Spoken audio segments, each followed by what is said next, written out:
هي دبل التنجستين بتتكسر؟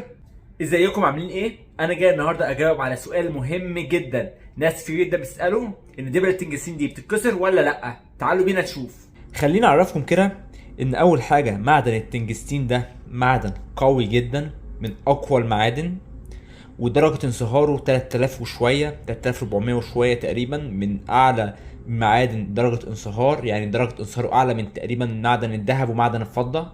ثالث حاجة ان معدن التنجستين ده لونه الاساسي رمادي. اللون ده لون معدن التنجستين الاساسي، زي لون معدن الفضة الاساسي لونه فضي، ولون معدن الذهب الاساسي ذهب الاصفر. اما الالوان دي اللي هي الاسود والازرق والكلام ده مش لونه طبيعي، اما ده خليط عشان يخلوا اللون ده اسود ولونه ازرق. تمام. مهم نرجع لموضوعنا. هل بقى الدبل التنجستين دي بتتكسر بقى ولا لا؟ في ناس كتير جدا تقول لك لا طبعا الدبل التنجستين دي قويه جدا، مفيش حاجه اسمها تتكسر وما تتكسرش وكده.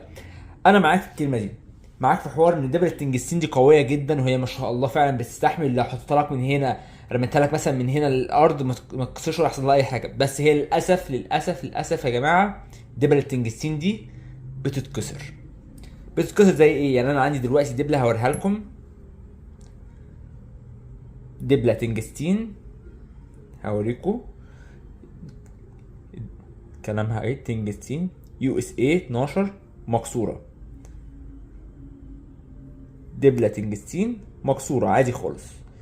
الدبل التنجستين عادي خالص يا جماعه بتتكسر، رغم ان هي معدنها ناشف ودرجه انصهارها عالي جدا، لكن دبل التنجستين دي بتبقى متاحه للكسر.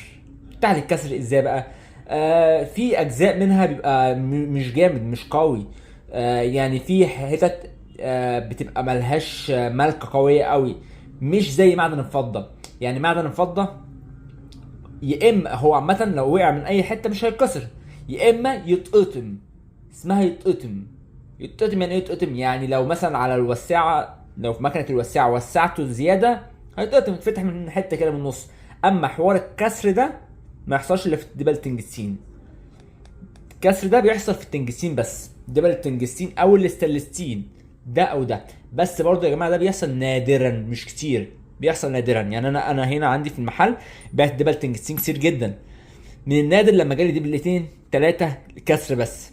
يعني انا في دبل تانية كانت معايا كسرت نصين بقى، مش حته بسيطه زي دي، كسرت نصين بس. للاسف مش معايا انا. هو التنجستين، دبل التنجستين عامه متاحه للكسر يا جماعه، ممكن تكسر بس نادرا.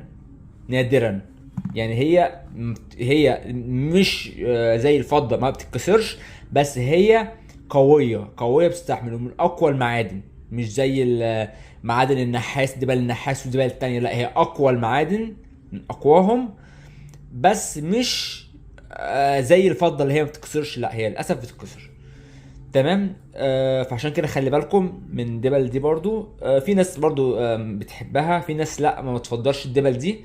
لا، خلينا في الدبل الفضه افضل، مفيش مشكله عادي خالص، حسب انت وذوقك، كلها اراء. وانا الفيديو الجاي ان شاء الله هقول لكم ايه هي مميزات الدبل الفضه ومميزات الدبل التنجستين، وعيوب الدبل الفضه وعيوب الدبل التنجستين ان شاء الله في الفيديو الجاي. ما تنسوش تدعموني وتعملوا سبسكرايب ولايك على الفيديو لو عجبكم، وشكرا.